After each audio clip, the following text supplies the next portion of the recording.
Date आज 29 मई 2023। ये सब टॉपिक डिस्कस करेंगे इस क्लास में। फर्स्ट टॉपिक है सीड स्कीम। ये प्रीलिम्स के लिए भी इंपॉर्टेंट है और जीएस पेपर 2 और 3 के लिए भी इंपॉर्टेंट है। ये सीड स्कीम रिसेंटली न्यूज में है। Scheme for economic empowerment of DNT. DNT का मतलब है डी नोटिफाइड ट्राइब्स। तो हमें मेनली इस स्कीम के बारे में जानना है और ये डी नोटिफाइड ट्राइब क्या होती हैं इनके बारे में जानना है। इसका जो एम है, लक्ष्य है इस स्कीम का, यही है जो डीएनटी है, डी नोटिफाइड ट्राइब या नोमैडिक ट्राइब या सेमी नोमैडिक ट्राइब होती है, इन कम्युनिटीज़ के लिए कॉम्पिटिटिव एग्जाम की जो कोचिंग होती है वो फ्री में प्रोवाइड करनी है। जैसे आप कोचिंग कर रहे हो यूपीएससी की या एसएससी की या पीसीएस की, ये कोचिंग इनको फ्री में प्रोवाइड करनी है। हेल्थ इंश्योरेंस प्रोवाइड करना है, हाउसिंग असिस्टेंस देना है यानी कि घर बना कर देने हैं, लाइवलीहुड इनिशिएटिव चला कर देने हैं। मान लो स्किल डेवलपमेंट प्रोग्राम चलाना, इनके लिए स्किल प्रोवाइड करना, उसमें ये स्किल को सीखेंगे जिसकी वजह से इनको रोजगार मिलेगा। इस तरह की सहायता की जाती है और इनके घर को बनाने के लिए गवर्नमेंट इस स्कीम के जरिए फाइनेंशियल असिस्टेंस भी प्रोवाइड करती है, वित्तीय सहायता देती है, मनी देती है। तो हमें जानना है इनके बारे में डीएनटी, एनटी और एसएनटी क्या है। देखो जो डीएनटी है, डी नोटिफाइड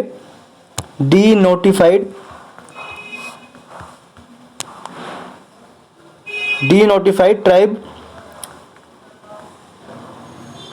ये कौन सी होती है डी नोटिफाइड ट्राइब? 1871 में एक क्राइम एक्ट आया था। 1871 में जब ब्रिटिश इंडिया था, ब्रिटिश गवर्नमेंट का राज था इंडिया पे, तो क्राइम एक्ट आया था 1871 का। इस क्राइम एक्ट में पूरी की पूरी एक जाति को, समुदाय को क्रिमिनल बता दिया कि सारे के सारे क्रिमिनल हैं। तो ऐसी बहुत सारी जो जातियां थी, कास्ट थी, कम्युनिटी थी, ट्राइब थी, ट्राइबल पीपल थे, उनको क्रिमिनल घोषित कर दिया। यानी कि वो मिल जाते थे कहीं भी, पुलिस उन्हें पकड़ के डाल देती थी जेल में बिना कुछ किए हुए, यानी कि वो सारी की सारी ट्राइब क्रिमिनल है। लेकिन इस एक्ट को फिर हटा दिया गया। जो इस एक्ट को हटा के 1952 में आज़ादी के बाद इस एक्ट में जो जाति थी, इसमें देखो एक्ट को नहीं हटाया बल्कि जो इसमें जाति थी जिनको नोटिफाई किया गया था कि ये क्रिमिनल ट्राइब हैं, यानी कि ये अपराधी हैं, उन ट्राइब को बाहर निकाल दिया इस एक्ट से। यानी कि इस एक्ट से बाहर निकाल दिया, डी नोटिफाइड कर दिया।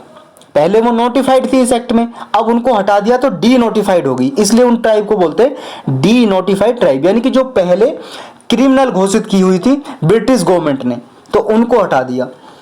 तो डी नोटिफाइड ट्राइब आप समझ गए। और नोमैडिक ट्राइब आप जानते हो, नोमैडिक ट्राइब जो घूमंतु लोग होते हैं, घूमते रहते हैं अपने पशुओं के साथ एक प्लेस से दूसरे प्लेस पे।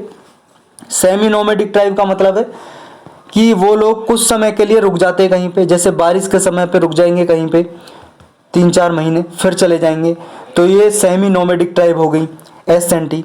तो इन कम्युनिटीज़ के लिए सीड स्कीम है। इसके लिए गवर्नमेंट 200 करोड़ रुपए अलोकेट कर रही है 5 साल के लिए, जो 2021-22 से लेकर 2025-26 तक चलाई जाएगी ये स्कीम।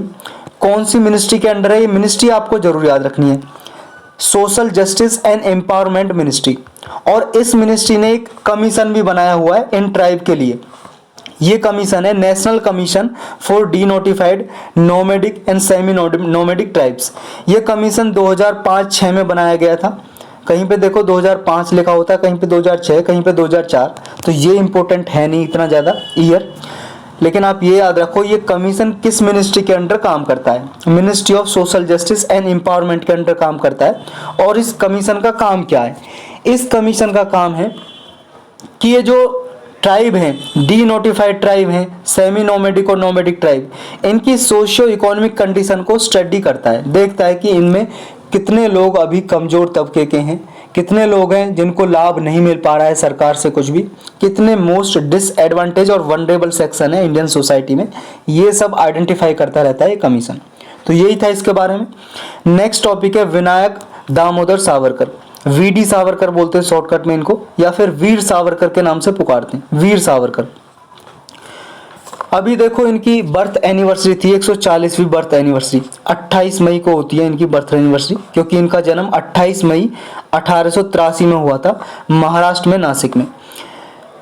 तो इनकी बर्थ एनिवर्सरी अभी सेलिब्रेट की गई, ट्राइब्यूट पेड किया, यानी कि अभी 28 मई को आपको पता है पार्लियामेंट का शुभारंभ किया इनके जन्मदिन पे ही। तो ट्राइब्यूट पेश किया, यानी कि श्रद्धांजलि दी। कौन है वी डी सावरकर, ये देख सकते हैं आप इमेज में, ये है वी डी सावरकर। ये देखो वी डी सावरकर है, जो पॉपुलरली इन्हें वीर सावरकर के नाम से जानते हैं, जो हम ऊपर डिस्कस कर चुके हैं। और एक फ्रीडम फाइटर थे ये, यानी कि आज़ादी के लिए इन्होंने लड़ाई लड़ी थी।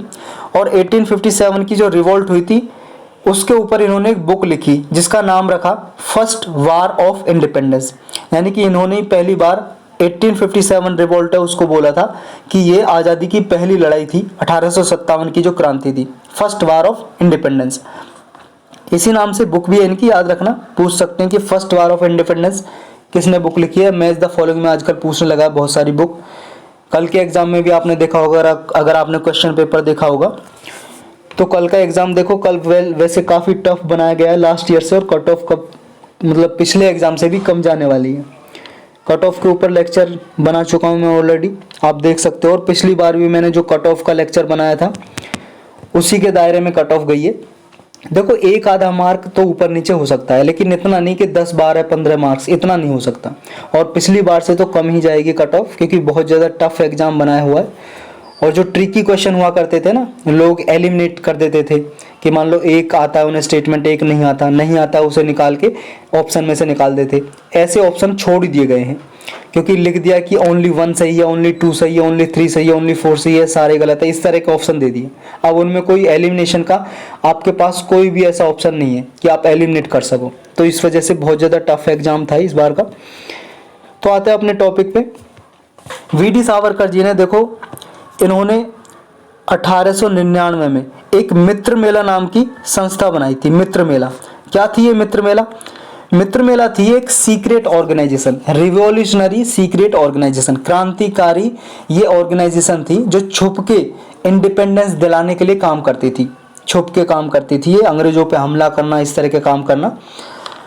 फिर मित्र मेला जो बनाई थी ना, ये वी डी सावरकर और इनके भाई गणेश सावरकर दोनों ने मिलकर बनाई थी।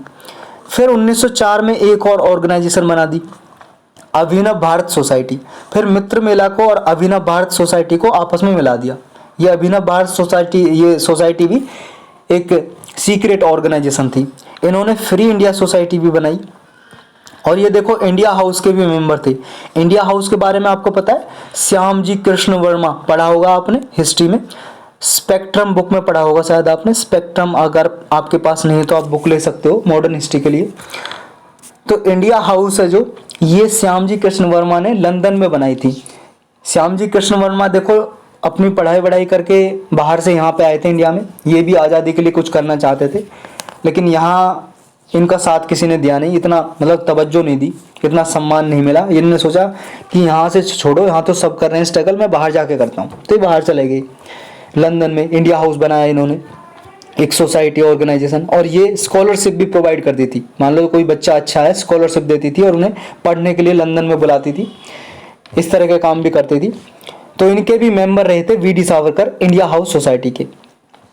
और देखो हिंदू महासभा बनी थी, उसके कोई फाउंडर नहीं थे। इनको बना, हिंदू महासभा जब बनी थी उसके संस्थापक नहीं थे वी डी सावरकर, लेकिन इसके प्रेसिडेंट रहे थे वी डी सावरकर हिंदू महासभा के। इन्होंने क्विट इंडिया स्ट्रगल को अपोज किया था 1942 में, जब भारत जोड़ो आंदोलन चलाया गया था उसको विरोध किया था, अपोज किया था। इन्होंने क्विट इंडिया जो आंदोलन था उसको कहा था quit India but keep your army movement, ये नाम दिया था इन्होंने। तो हिस्सा नहीं लिया था इन्होंने। इस तरह के क्वेश्चन पूछ लेते हैं। देखो भारत जोड़ो आंदोलन में वी डी सावरकर पार्टिसिपेंट थे या नहीं थे? तो नहीं थे, क्योंकि उन्होंने अपोज किया था। और जब देखो अभिनव भारत सोसाइटी के अंदर ये कुछ काम करते थे तो अंग्रेजों ने गिरफ्तार कर लिया था और अंडमान निकोबार की जेल में डाल दिया था। इन्होंने बहुत सारे माफ़ी के लिए लेटर लिखे थे, और इनकी फिर जो अपोलोजाइज स्वीकार कर ली थी, इन्हें छोड़ दिया था इस शर्त पे कि आगे ये कोई ऐसी एक्टिविटी नहीं करेंगे विरोध जो अंग्रेजों के विरोध में हो। तो इन्होंने मान लिया था, फिर ऐसी कोई एक्टिविटी नहीं की थी। और इन्होंने क्विट इंडिया को भी विरोध किया था। सावरकर जी थे, उन्होंने देखो जो आइडियल ऑफ इंडिया है इसको इस तरह से बताया कि जो इंडिया है वो हिंदू राष्ट्र होना चाहिए। और इन्होंने Hindu nationalist political ideology develop की, हिंदुत्व की, इसके लिए जाने जाते हैं वी डी सावरकर जी। इन्होंने जो बुक पब्लिश की थी, उन्होंने एक बुक का नाम है जोसेफ मजीनी, इसकी बायोग्राफी और पॉलिटिक्स के बारे में लिखा था इन्होंने। और इंडियन वार ऑफ इंडिपेंडेंस या फर्स्ट वार ऑफ इंडिपेंडेंस इन्होंने बुक लिखी जो 1857 की क्रांति पे थी। अंडमान निकोबार में जो पोर्ट ब्लेयर कैपिटल है अंडमान निकोबार की, उस कैपिटल का एयरपोर्ट है जो इन्हीं के नाम पे रख दिया गया है, वीर सावरकर इंटरनेशनल एयरपोर्ट। तो यही था इनके बारे में। नेक्स्ट टॉपिक है solar decathlon India design challenge for net zero future proof building. ये प्रीलिम्स के लिए भी इंपॉर्टेंट है और जीएस पेपर 3 के लिए। ये क्या है ऑर्गेनाइजेशन, और क्या मतलब ऑर्गेनाइजेशन नहीं है, एक बस इवेंट है, एक इवेंट है जो हर साल होता है। कौन कराता है इसको, टारगेट क्या है, ये 3 चीजें जाननी है। अभी देखो इस जो डेकाथन हो रहा है, ये इवेंट हुआ था 2023 का, इसमें 12 टीम टोटल जीती है। ये काम क्या है इसका, देखो जैसे इसके नाम में है, जो बिल्डिंग बनाई जाती है हमारे इंडिया में वो ऐसी हो जो एनर्जी एफिशिएंट हो, यानी कि कम एनर्जी खाए, कम बिजली की खपत हो, ग्रीन बिल्डिंग हो, कि ताकि क्लाइमेट चेंज पे, जो क्लाइमेट चेंज हो रहा है वो कम हो और कम प्रभाव पड़े इन्वायरमेंट पे। इसका 3rd एडिशन हुआ है अभी मैसूरू में। मैसूरू आपको बताया कहाँ पे, मैसूरू कर्नाटक। तो 3rd एडिशन हुआ, 2021 में पहला हुआ था, 2022 में दूसरा, तीसरा 2023 में। सोलर डेकाथन इंडिया है जो हर साल इसको कौन कराता है, Indian Institute for Human Settlement and Alliance for an Energy Efficient Economy, ये 2 इंस्टीट्यूट मिलकर इसको करवाते हैं सोलर डेकाथन इंडिया को। इसमें पार्टिसिपेंट भाग लेते हैं, टीम भाग लेती हैं, और फ्यूचर के लिए क्लाइमेट चेंज के लिए किस तरह से पॉलिसी बनाई जाए, किस तरह से एनर्जी एफिशिएंट बिल्डिंग बनाई जाए, इसके लिए इनोवेटिव आइडियाज इसमें रखे जाते हैं। और देखो ये जो सोलर डेकाथन इंडिया कराई जाता है, कंडक्ट ये कराते हैं ये 2 इंस्टीट्यूट हर साल। और किसके अंडर कराते हैं, इंडिया और यूएस का ये देखो एक बायलैटरल ऑर्गेनाइजेशन है जिसका नाम है Indo US science and technology forum, ये कराती है। दोनों गवर्नमेंट ने मिलकर बनाया है। इंडिया की तरफ से department of science and technology है और यूएस की तरफ से यूएस डिपार्टमेंट ऑफ स्टेट है। इन दोनों ने मिलकर ये ऑर्गेनाइजेशन बनाई हुई है। इसके अंडर ये सोलर डेकाथन ये इंडिया इवेंट कराया जाता है। और काउंसिल ऑफ आर्किटेक्चर है जो, उसने एक एमओयू भी साइन किया है इस AEEE के साथ। AEEE ये अलायंस है, Alliance for an Energy Efficient Economy, इसके साथ इसने इसलिए किया था कि क्लाइमेट चेंज जो हो रहा है इससे निपटने के लिए नेक्स्ट जनरेशन के लीडर किस तरह से होने चाहिए ताकि वो क्लाइमेट चेंज के लिए कुछ कदम उठा सकें। तो यही था इसके बारे में। कुछ वन लाइनर टॉपिक हैं, जैसे देखो ये सन या सोन घड़ियाल या घड़ियाल, सोन घड़ियाल वाइल्ड लाइफ सेंचुरी, ये कहाँ पे है, वन्यजीव अभ्यारण्य सोन घड़ियाल वाइल्ड लाइफ सेंचुरी। ये एमपी की सिद्धि डिस्ट्रिक्ट में है, सिद्धि जिला है एमपी का, मध्य प्रदेश का, वहां पे है। ये न्यूज में थी अभी। एक सुदर्शन शक्ति एक्सरसाइज हुई है, सुदर्शन शक्ति एक्सरसाइज, ये किसकी है, ये देखो हमारी इंडियन आर्मी की है। इंडियन आर्मी की है ये, सप्त शक्ति जो एक बटालियन है इंडियन आर्मी की, उसने ये कंडक्ट किया है। इसमें क्या किया है, देखियो इंडियन आर्मी ने एक्सरसाइज किया, वेस्टर्न बॉर्डर है जो हमारा इंडिया का, वेस्टर्न बॉर्डर ये जो पाकिस्तान से लगता है, राजस्थान और पंजाब के पास, ये एक्सरसाइज की है। इसमें उसकी कॉम्बैट कैपेबिलिटी क्या है हमारी आर्मी की, किस तरह से वो मॉडर्न टेक्नोलॉजी को अपना सकती है, इस तरह की एक्सरसाइज की है इसमें। एक है ई-सेवानम, ई-सेवानम ये न्यूज में था। ई-सेवानम देखो एक ई गवर्नेंस प्लेटफॉर्म है, ई गवर्नेंस प्लेटफॉर्म है ई-सेवानम।